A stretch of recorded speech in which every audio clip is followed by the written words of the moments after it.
Rachel Notley is a bully. She bullied Alberta's oil and gas workers, hitting them when they're down. She bullied farmers and ranchers with her farm unionization law, Bill 6. It's not just what she does, it's also how she does it.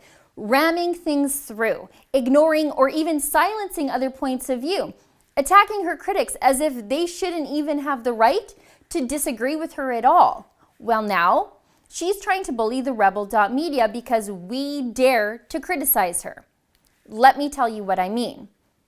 On January 29th, our Calgary reporter Holly Nicholas attended a Government of Alberta briefing about the oil royalty review. Holly checked in with the civil servants running the event, said she was with the Rebel, showed her ID, and then went in. No problem. But about 90 minutes later, one of Notley's staff heard Holly was there. So the Premier's office sent in someone to find her and kick her out, simply because she was with the Rebel. Now, I was standing outside with other journalists. I was waiting for the government press conference to start. Same thing. When Notley's people heard I was there, they kicked me out too. Now, these were government events, nonpartisan by nature, places we as journalists have every right to be. Now, I've reported on this before, but this next part is new. On February 3rd, Justin Trudeau and Notley had a press conference at the Alberta legislature. I showed up, as I have before.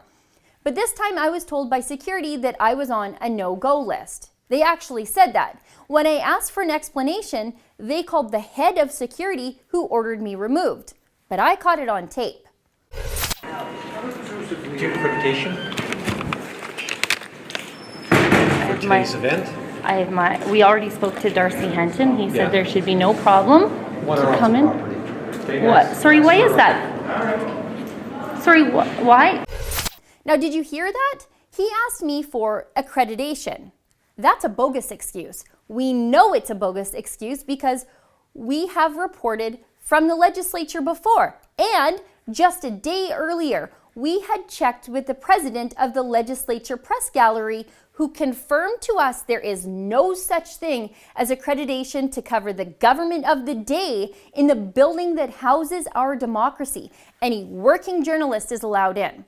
Rachel Notley cannot pick her favorites here. The legislature is not her private property. It's owned by the people, not the NDP. She's not Hugo Chavez, but she's doing her very best impersonation.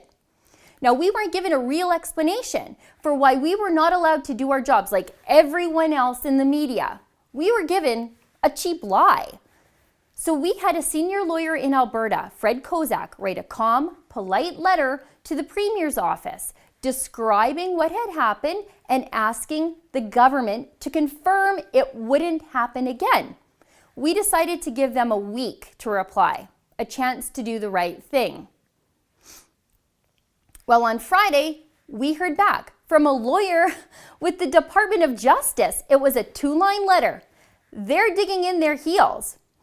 We at The Rebel and anyone even connected with us are, and I quote, not journalists and are not entitled to access media lockups or any other such events. Notley's not even pretending it's anything other than a blacklist. She's admitting it. And she's got a lawyer from the Department of Justice enforcing her enemies list now. Look, The Rebel isn't everyone's cup of tea, but all Albertans are entitled to freedom of the press. Notley is doing things we wouldn't even imagine the Redford or Prentice Tories doing. Even they wouldn't throw out reporters for criticizing them. Notley promised us all a more transparent government. She promised us all a more accountable government. But in reality, Notley and her NDP have given us a more closed, more censorious, and more belligerent government than any of us have ever seen before. At The Rebel, we value freedom and we fight for freedom of speech. So we are going to fight back.